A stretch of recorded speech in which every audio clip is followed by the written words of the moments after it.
बुलढाण्यातून एक धक्कादायक आणि संतापजनक बातमी समोर आली आहे। राज्यातील आरोग्य व्यवस्थेचे अक्षरशः 3:13 वाजल्याचे चित्र बुलढाणा जिल्ह्यातील आदिवासी भागात पाहायला मिळत आहे।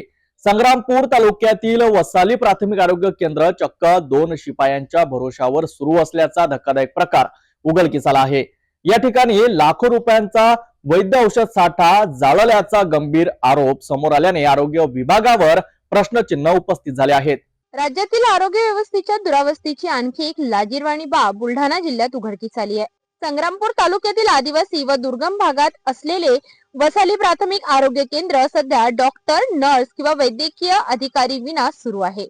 धक्कादायक बाब म्हणजे या संपूर्ण आरोग्य केंद्राची जबाबदारी फक्त 2 शिपायांकडे देण्यात आली आहे। रुग्णांची नोंद, प्राथमिक तपासणी आणि उपचार हे काम शिपायांकडूनच केले जात असल्याचे चित्र प्रत्यक्ष पाहायला मिळाले। विशेष म्हणजे या आरोग्य केंद्राच्या परिसरात लाखो रुपये किमतीचा वैध औषध साठा जाळण्यात आल्याचा गंभीर प्रकार समोर आलाय। ही औषधे मुदत संपलेली नसताना ती कोणाच्या आदेशाने आणि का जाळली याबाबत कोणतेही अधिकृत उत्तर देण्यात आलेले नाही। प्राथमिक दृष्ट्या त्या व्हिडिओत तर दिसतंय की मेडिसिन जाळलेली आहे। आता ते एकतर एक्सपायर व्हायला नको होती, एक्सपायरीच्या आधीच वापरून टाकायला पाहिजेत किंवा दुसऱ्या प्राथमिक आरोग्य केंद्राला द्यायला पाहिजे होती। आणि बगर एक्सपायर झालेली पण मेडिसिन जाळल्याचं बातमीमध्ये आहे। या दोन्ही गोष्टीची आपण सखोल चौकशीचे आदेश दिलेले आहेत। चौकशी अंती त्याच्यामध्ये जो कोणी दोषी असेल त्याच्यावर डेफिनेटली कारवाई केली जाईल।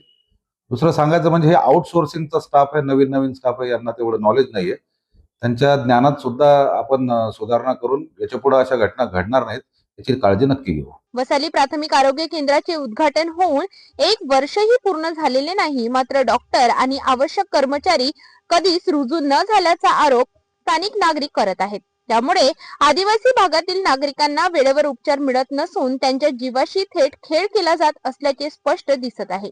प्रशासनाशी संपर्क साधण्याचा प्रयत्न केला असता आरोग्य केंद्रांवर कोणताही वैद्यकीय अधिकारी उपस्थित नसल्याची कबुली देण्यात आली आहे। महत्त्वाचे म्हणजे हे प्रकरण केंद्रीय आरोग्य राज्यमंत्री प्रतापराव जाधव यांच्या जिल्ह्यातील आहे, त्यामुळे आरोग्य विभागाची जबाबदारी अधिक वाढते। या संपूर्ण प्रकरणाची उच्चस्तरीय चौकशी करून दोषींवर कठोर कारवाई करावी अशी मागणी स्थानिक नागरिक आणि सामाजिक संघटनांकडून जोर धरत आहे।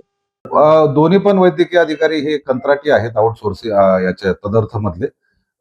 एक मेडिकल ऑफिसर नियमित असते, परंतु काल दुसरा जो वैद्यकीय अधिकारी होता तो इलिगली जर गैरहजर असेल तालुका हेल्थ ऑफिसरला वगैरे कोणाला न विचारता त्याच्या कंत्राटी स्वरूपाच्या सेवा आम्ही समाप्त करून टाकू। आदिवासी भागातील नागरिकांच्या जीवाशी सुरू असलेला हा खेळ थांबणार का? लाखोंची औषधे जाळण्यामागे नेमकं सत्य काय आणि या सगळ्या प्रकाराला जबाबदार असणाऱ्यांवर कारवाई होणार का याकडे संपूर्ण राज्याचे लक्ष लागले आहे। आरोग्य मंत्री आणि प्रशासन या गंभीर प्रकरणावर काय भूमिका घेतात याकडे सगळ्यांचे लक्ष लागले आहे।